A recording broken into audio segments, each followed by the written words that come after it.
আজ আমি দেখাবো আমাদের সর্ষা ক্ষেত। দেখতে পাচ্ছেন এখান থেকে অনেক দূর। সর্ষা ক্ষেতটি অনেক বড়,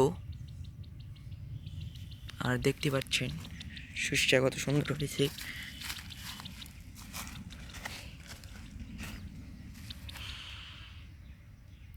দেখতে পাচ্ছেন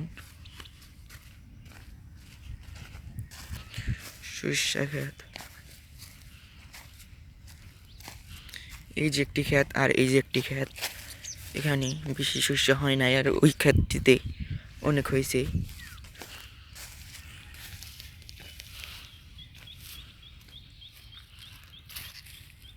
দেখতে পাচ্ছেন শস্য এখানে শস্য হয় নাই এখানে, আর ওই ক্ষেতটিতে বেশি হয়েছে শস্য।